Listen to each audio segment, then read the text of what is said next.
Ryanair offers many cheap flights. You can easily get flights for under £10. There are flights for 2 hours for £7.99 from London to Oslo. Whereas with other airlines, the same flight can cost over £100 more. You can even find 3-hour flights for less than €10, or this flight from Warsaw to Stockholm for 56 zlotys, which is again about £10. So these fares are very good, but you may wonder how Ryanair can afford to fly the plane and then charge these low prices. The most expensive part is the plane. Ryanair have a full fleet of Boeing 737-800s. They use only this one model of aircraft, so their cabin crew, pilots, and other staff are trained for all flights. This makes scheduling easier and replacing aircraft when problems arise a lot easier. The cost of each Boeing 737-800 series aircraft is $82 million each. At the time of filming, they have 451 of these aircraft, with another 210 on order. So they paid for 661 of these aircraft at $82 million each, which is about $55 billion in total. Ryanair buy them in bulk, so they receive some heavy discounts, but it's still very expensive. They could have leased used aircraft to save on the initial purchase price. However, the fuel efficiency savings outweigh this. New aircraft need less maintenance and regular checks. If they're new, these savings are worth paying for. That's why Ryanair's average fleet age is 6.5 years, whereas British Airways' is 13.7 and KLM's is 11.7. Another way Ryanair decrease the cost of their aircraft is by having seats that do not recline and don't have seat back pockets. This reduces maintenance costs because things can't break if they're not there, and it reduces cleaning for the crew, ensuring a quicker and more punctual turnaround time. Another costly thing for airlines is staff. The cabin crew at Ryanair receive the necessary safety training, but very little hospitality training. On the ground, cabin crew can often serve multiple roles, like sometimes boarding the next flight, and it always includes cleaning the aircraft. They are taught to sell, and the crew are told they can boost their wages by selling in-flight items. There is no free food or drink on board Ryanair flights. They sell duty-free and even scratch cards. Another form of ancillary revenue for Ryanair is seat reservations. These don't cost anything to the airline, and they charge up to £20 of these. Most people end up reserving a seat when travelling in a group because they purposely put you as far away from everyone else in your group as possible, so then you end up buying a seat. They charge you to board the plane first and to bring a cabin bag on board. So if you don't purchase priority boarding, you are only permitted to bring one small handbag or a carrier bag on board. Checked bags cost extra as well. They charge many fees. For example, if you don't print your boarding pass at home, you have to pay a fee. If you don't check in at home, it's a £55 fee.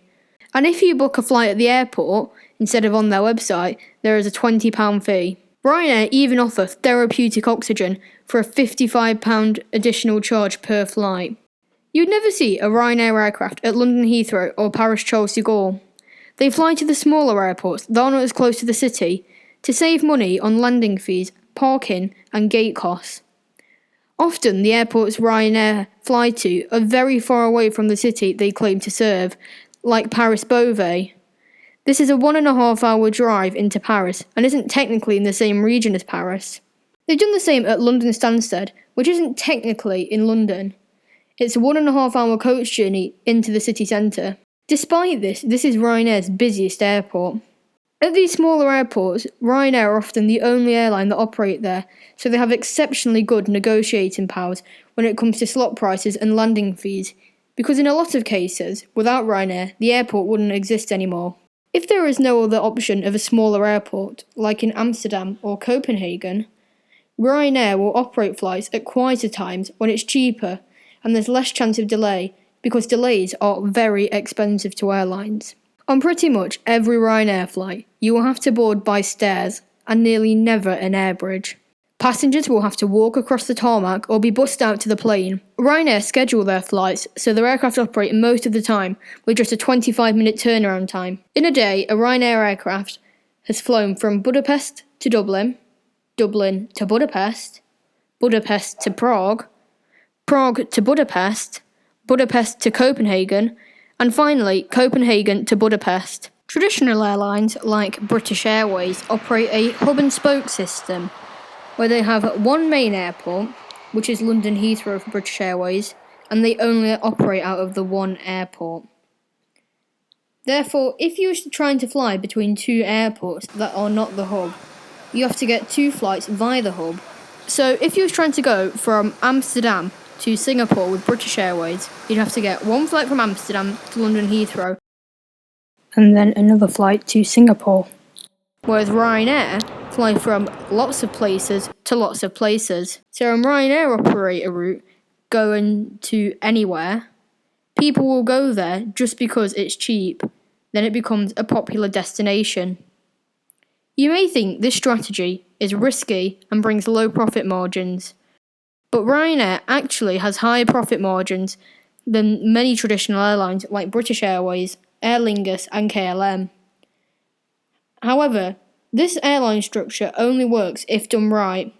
For example, major airlines like KLM made Transavia and Lufthansa made Eurowings, neither of which are nearly as profitable as Ryanair or have expanded as much as them. The key to making a budget airline work is mass expansion, like Ryanair.